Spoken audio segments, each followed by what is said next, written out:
you. Good morning, and thank you for joining me here today.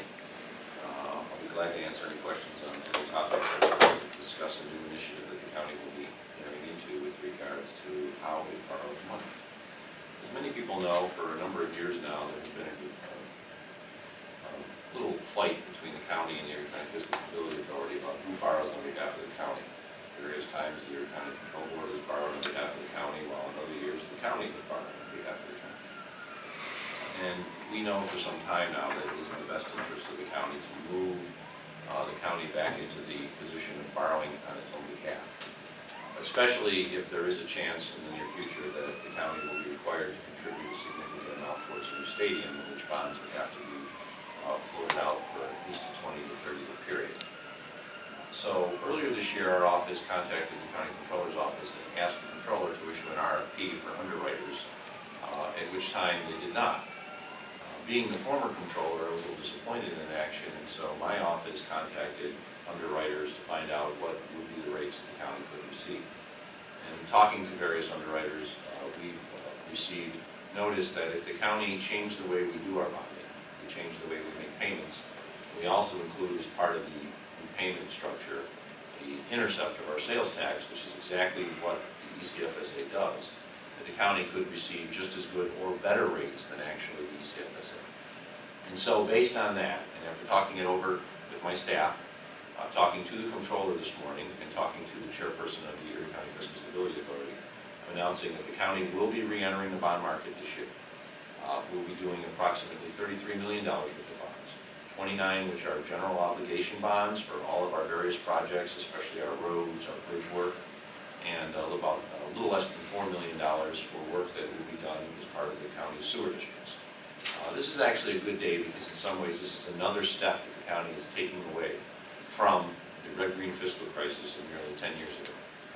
This is an important step because, as I said, if the county is going to be required to put in a substantial amount of money for either a retrofit or a new stadium, it would require the county to bond for a significant period of time. Not our usual 10 to 15 years, but 30 years or greater. And as most people know, the Control Board must exist for the life of any bonds that are issued. Right now, the Control Board is in existence for approximately another 13 to 14 years. I don't think anyone in this community believes it's appropriate for the Control Board to exist for another 30 years for issues that happened nearly 10 years ago. And that's why I'm calling on the Controller to immediately begin the process to issue bonds on behalf of Erie County, instead of going through the Control Board. We can save money. We will save money by using the mechanisms that have been recommended to us by underwriters that we have dealt with. I think this is a win for the people of Erie County.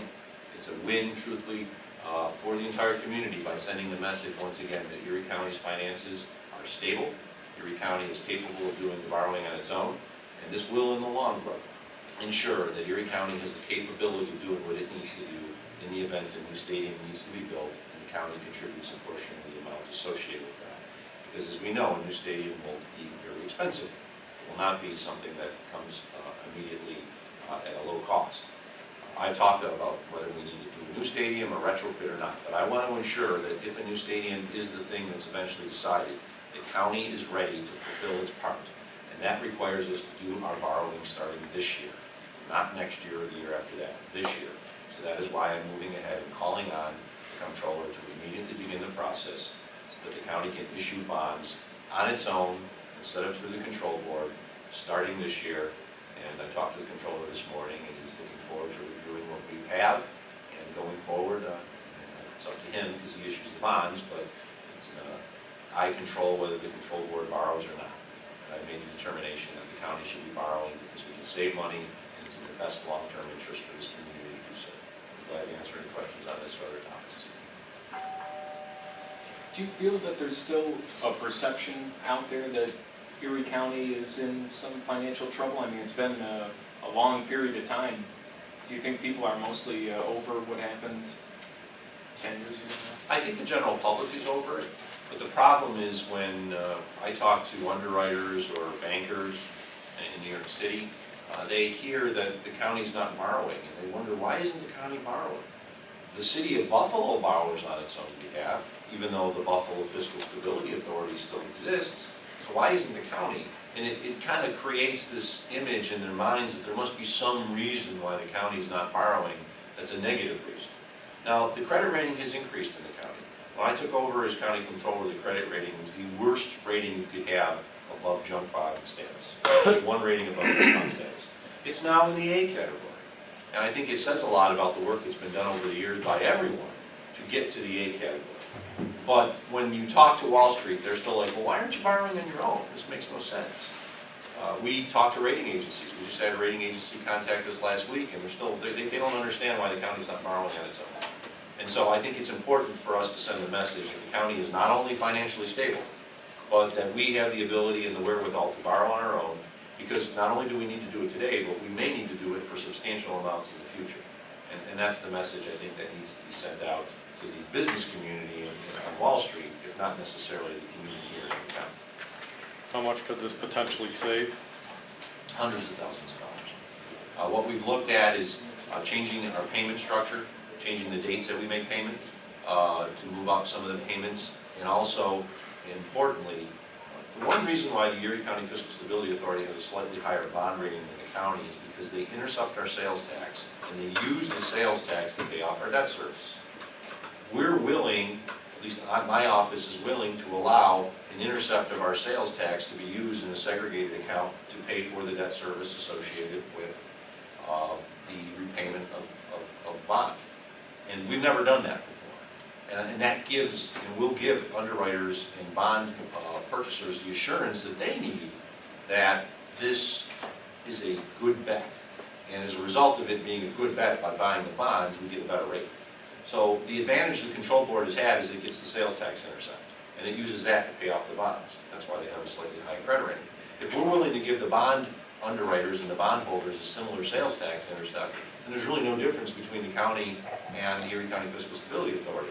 They're getting the same protection assurance from Erie County as they would get from the Erie County Fiscal Stability Authority, and that's one of the reasons why it changes the dynamics. When we do a borrowing through the Erie County Fiscal Stability Authority, Erie County has costs, Erie County Fiscal Stability Authority has costs. But if only the county does it, it's only the county's costs that are included. So we eliminate that double cost that exists when the fiscal authority does a transaction. And by eliminating those double costs, we can reduce the cost associated with the borrowing, which is one of the reasons why we can come up with savings. As long as we have a structure in place to protect the bondholders, to ensure that they're going to have repayment, we eliminate that extra cost from the control board, and as a result of it, savings materialize. I'm looking forward to this because I think it's a really good deal for the people of this community, not only to come up with savings, but to ensure that we're sending a message to Wall Street that Erie County is not only solvent, but we're one of the strongest communities when it comes to finances in all of New York State. And it's a good bet for bondholders to buy the bonds associated with Erie County. So you say it could save hundreds of thousands of dollars a year over the life of the bond? It'll be over the life of the bond. That's the interesting thing is we've been talking about very small amounts on an annual basis with regards to the difference between the county and the control board doing the borrowing. No more than in the past $50,000 a year. I'd rather see that savings materialize to the county because that $50,000 or that $10,000 or $13,000, however it is per year, I'd rather put that back into the county to use for service provision rather than being used to pay for costs associated with the bond sale. I know it's esoteric, it's kind of technical. Being the former controller, it's kind of the thing that I get my hand around, and when I talk to people about this stuff, usually their eyes glaze over. But in the end, we're talking about trying to come up with savings for the people of this community, ensure that we're sending a message to Wall Street that Erie County is back in business. That's what we're doing.